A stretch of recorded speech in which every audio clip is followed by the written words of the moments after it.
5, 4, 3, 2, 1, 0.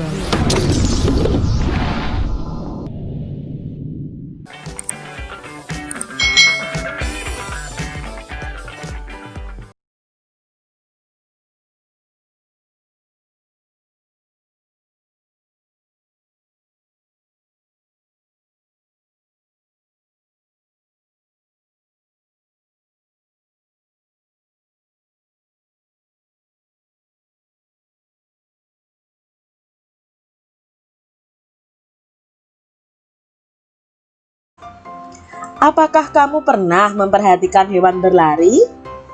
Apa perbedaan cara hewan berlari dengan manusia?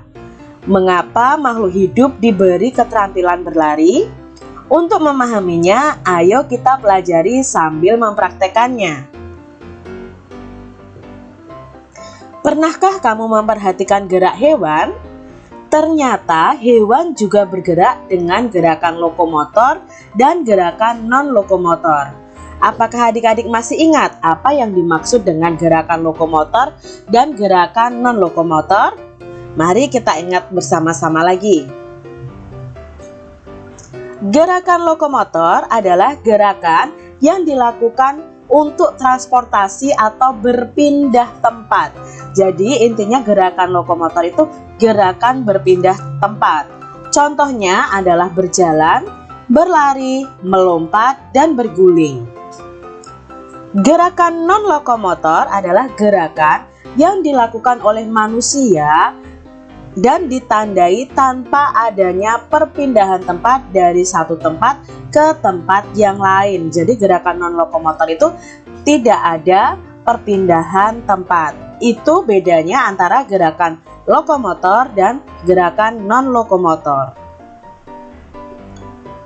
Kamu sudah berlatih bagaimana melempar, menangkap, dan memukul bola pada pembelajaran sebelumnya adik-adik. Hari ini kamu akan mempraktekkan ketiga keterampilan tersebut dalam permainan rounders. Apa itu permainan rounders? Nah, ini adalah permainan rounders.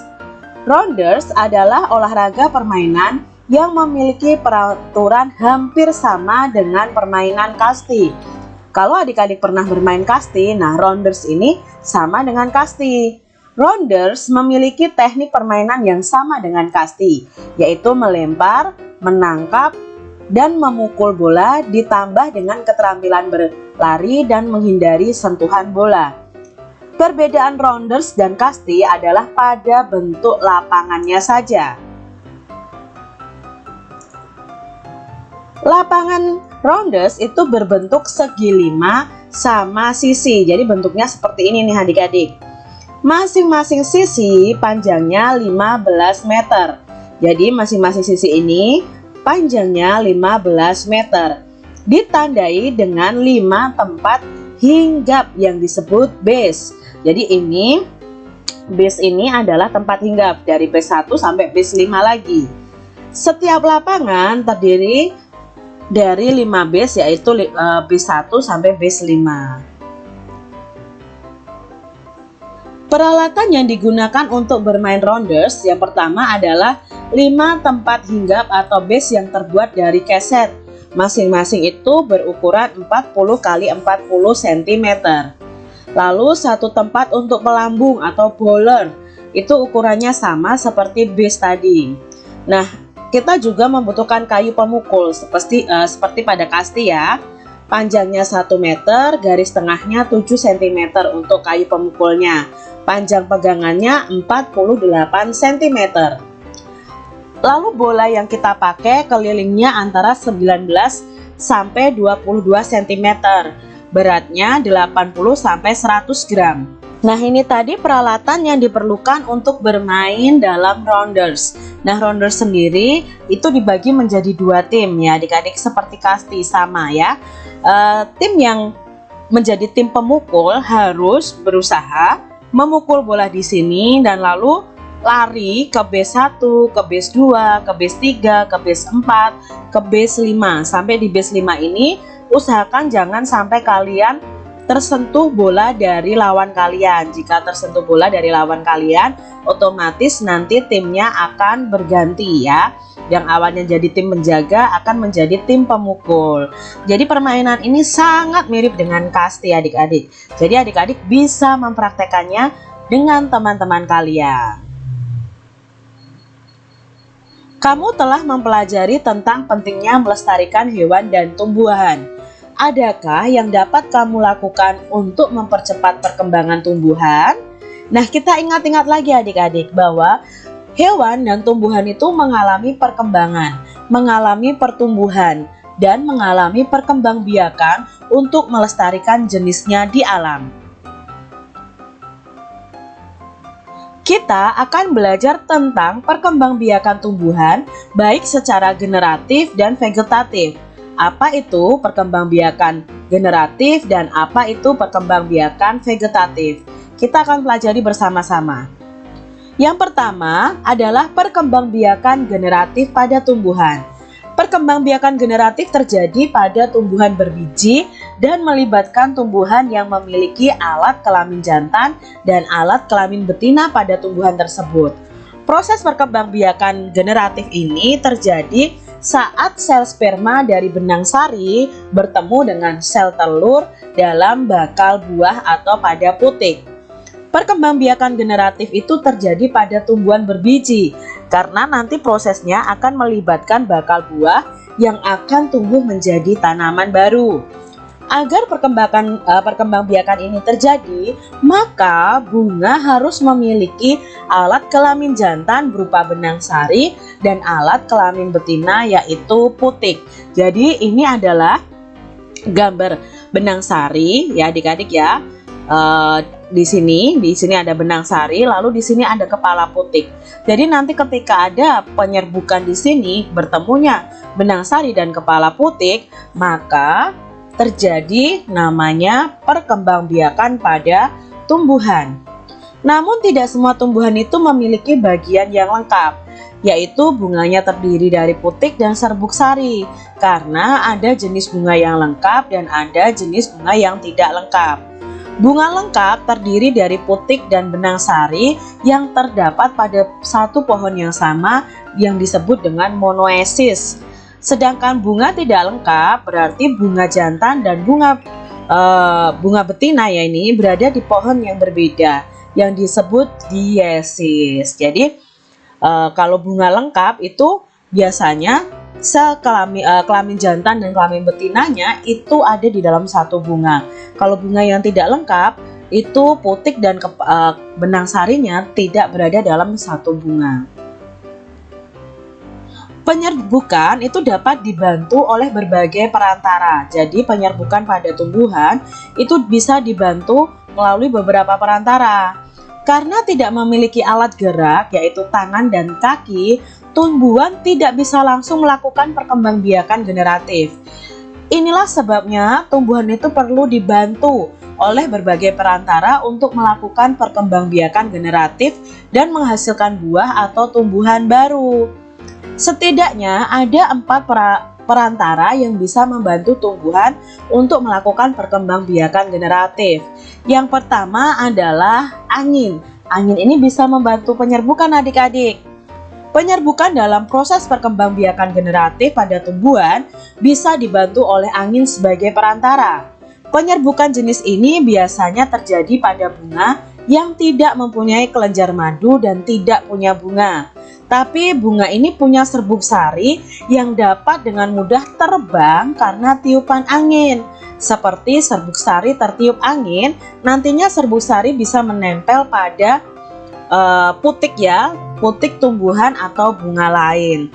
Tanaman yang penyerbukannya dibantu angin itu misalnya adalah kelapa dan jagung. Jadi kelapa dan jagung ini penyerbukannya dibantu oleh angin. Lalu perantara yang kedua adalah air. Selain oleh angin, penyerbukan pada tumbuhan juga dibantu oleh air sebagai perantara.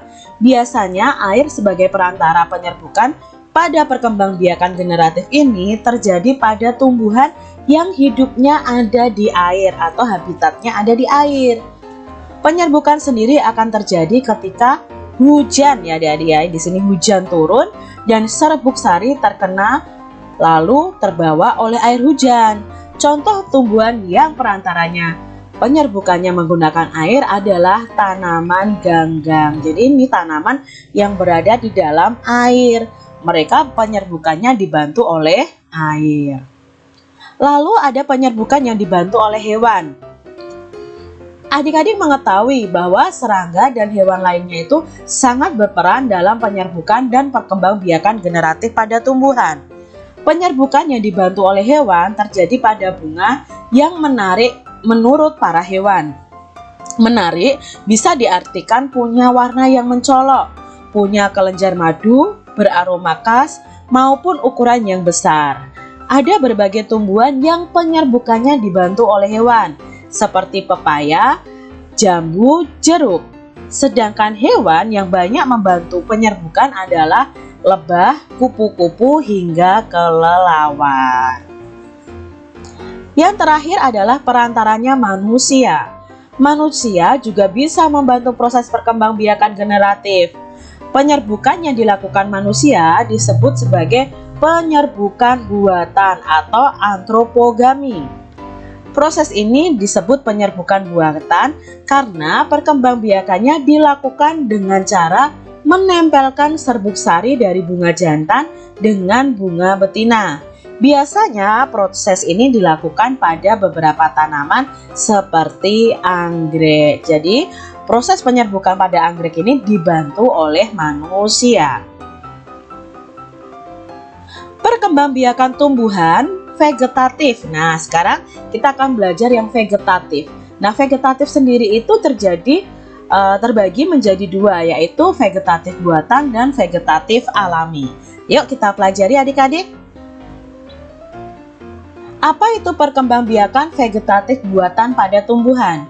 Perkembangbiakan vegetatif secara buatan adalah perkembangbiakan tumbuhan tanpa perkawinan dengan bantuan campur tangan manusia. Jadi di sini tidak ada pertemuan antara serbuk sari dan kepala putik. Ini murni bantuan manusia. Ini adalah contoh perkembangbiakan vegetatif buatan pada tumbuhan. Pada pembelajaran sebelumnya adik-adik sudah tahu nih, ini cara apa ya? Ya, ini adalah mencangkok. Mencangkok merupakan salah satu cara paling mudah untuk memperbanyak tanaman. Tujuan dari mencangkok itu adalah mendapatkan keturunan yang lebih bermutu dari suatu tumbuhan. Keuntungannya dalam mencangkok ini tanaman akan berbuah lebih cepat dengan mutunya itu sama dengan induknya. Tetapi ada kekurangannya nih adik-adik dalam mencangkok, karena kekurangannya itu terdapat pada akarnya. Tanaman hasil cangkokan ini akan mudah roboh karena memiliki akar serabut saja. Jadi akarnya tidak tunggang seperti pohon induknya. Nah, inilah yang menjadi kelemahan dari mencangkok. Vegetatif buatan yang kedua adalah stek batang. Nah, stek batang ini adalah perkembangbiakan pada tumbuhan dengan cara menanamkan potongan atau bagian dari tumbuhan. Bagian dari tumbuhan yang dapat ditanam berupa batang, tangkai, atau daun. Tidak semua tumbuhan itu dapat di-stek adik-adik. Contoh tumbuhan yang dapat di-stek adalah singkong dan mawar. Singkong dapat di-stek bagian batangnya, sedangkan mawar dapat di-stek itu bagian tangkainya. Cara men-stek, misalnya stek batang, adalah dengan memotong bagian batang secara runcing, kemudian menancapkannya ke dalam tanah. Selang beberapa hari kemudian, potongan tersebut mampu menumbuhkan akar dan tunas baru. Itu adalah vegetatif buatan yang kedua. Yang berikutnya adalah mengenten atau menyambung. Nah, menyambung ini dilakukan dengan cara menyambung pucuk tanaman dengan batang tanaman lain. Pucuk diambil dari tanaman penghasil buah yang besar dan manis, bunga yang indah, atau bunga yang daunnya menarik. Sedangkan batang bawah diambil dari tanaman berbatang kuat. Tumbuhan yang dapat disambung antara lain kopi, mangga, dan durian. Teknik menyambung ini bertujuan untuk memperoleh tumbuhan yang memiliki akar kuat, batang yang kokoh, serta rasa buah yang enak. Ini adalah teknik menyambung. Lalu berikutnya adalah vegetatif alami pada tumbuhan. Apa itu perkembangbiakan vegetatif alami? Nah, perkembangbiakan tumbuhan tanpa bantuan makhluk hidup lainnya. Cara tumbuhan dalam menghasilkan individu baru melalui perkembangbiakan vegetatif alami terdiri dari tunas, membelah diri, spora, rizoma atau akar tinggal, umbi lapis, umbi batang, umbi akar, dan stolon adik-adik atau geragi. Nah, kita akan pelajari satu persatu. Yang pertama adalah akar tinggal. Akar tinggal atau rizoma merupakan rimpang di mana batang dapat tumbuh dan menjalar pada permukaan maupun dalam tanah. Tunas tumbuhan baru akan tumbuh pada setiap buku akar tinggal tersebut. Contoh tumbuhan yang berkembang biak dengan rizoma adalah jahe, kunyit, kencur, dan lengkuas. Jadi ketika kalian memanen ini nih adik-adik, biasanya ada akar yang tertinggal itu nanti bisa tumbuh lagi. Itu yang dinamakan dengan perkembangbiakan vegetatif alami akar tinggal atau rizoma pada tumbuhan jahe, kunyit, kencur, dan lengkuas. Ada juga di sini temulawak. Berikutnya adalah dengan umbi lapis. Nah, umbi lapis adalah pelepah daun tipis yang berlapis-lapis. Pada bagian atas umbi akan tumbuh daun dan bagian bawah tumbuh akar, seperti serabut membentuk cakram. Nah, ini pada tumbuhan bawang nih adik-adik. Contoh tumbuhan yang berkembang biak dengan umbi lapis adalah bawang merah, bawang putih, bunga tulip, dan bunga bakung. Nah, ini adalah perkembangbiakan vegetatif alami umbi lapis. Berikutnya ada umbi batang. Nah, umbi batang ini perkembangbiakan vegetatif alami. Sistem umbi batang ini dengan cara batangnya tumbuh di dalam tanah. Selanjutnya, batang tersebut akan mengembang dan membentuk suatu umbi. Fungsi umbi ini adalah sebagai tempat untuk menyimpan cadangan makanan. Contohnya adalah kentang, bengkuang, dan ubi jalar.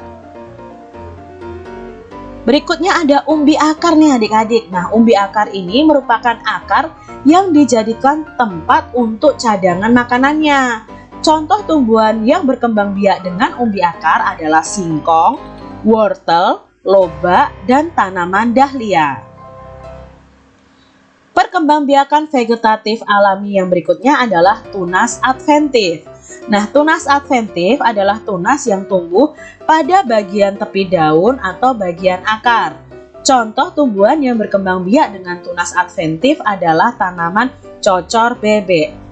Cara memperbanyak tanaman cocor bebek itu sangat mudah adik-adik, karena cukup meletakkan daun cocor bebek yang tua di atas tanah sehingga akan membentuk tunas baru. Maka ini disebut dengan tunas adventif. Berikutnya adalah dengan spora. Nah, spora adalah sel-sel yang terbungkus oleh lapisan tipis sebagai pelindung. Spora dikenal sebagai alat persebaran biji pada tumbuhan berpembuluh. Contoh tumbuhan yang berkembang biak dengan cara spora adalah lumut, paku, dan suplir. Perkembangbiakan vegetatif berikutnya adalah geragi. Nah, geragi atau stolon adalah batang yang tumbuh secara mendatar di bagian permukaan tanah dan pada bagian tumbuh yang menyentuh tanah tersebut nantinya akan tumbuh akar. Contoh geragi atau stolon itu adalah pada tumbuhan stroberi, arbei, antanan, dan rumput. Nah, kalian bisa lihat di sini bahwa stolon itu batangnya seperti ini. Nanti batangnya akan masuk ke dalam tanah, lalu di sini akan terbentuk akar adik-adik, akan muncul akar, lalu akan tumbuh tumbuhan baru. Nah, itu terjadi pada tumbuhan stroberi, arbei, antanan, dan rumput. Buatlah poster tentang pelestarian hewan atau tumbuhan di daerahmu. Buat postermu semenarik mungkin, rapi, dan mudah dipahami. Nah, ini adalah contoh gambar poster tentang pelestarian hewan dan tumbuhan adik-adik. Contohnya di sini, stop perburuan liar, lindungi hewan dan tumbuhan langka. Selamatkanlah mereka untuk masa depan. Sekarang, nah kita harus menyelamatkan hewan dan melestarikan hewan dan tumbuhan. Kalian coba ya buat gambar, lalu kalian warnai sebagus mungkin. Poster adalah karya seni atau desain grafis yang berisi komposisi gambar dan huruf yang menarik di atas kertas berukuran besar dan berisi pesan-pesan. Poster biasanya akan ditempel di tembok, di tempat umum, di kendaraan, dan di tempat strategis yang dikunjungi banyak orang dan mudah dibaca. Tentunya dalam sehari-hari kita sering sekali menjumpai posternya adik-adik. Nanti setelah kalian selesai membuat poster, kalian bisa memasang poster kalian di dinding kelas kalian atau di majalah dinding di sekolah kalian. Demikian tadi adik-adik pembahasan kita di tema 1 subtema 3 pembelajaran 3. Semoga video pembelajaran ini bermanfaat ya untuk adik-adik semuanya. Sampai jumpa kembali di video pembelajaran selanjutnya.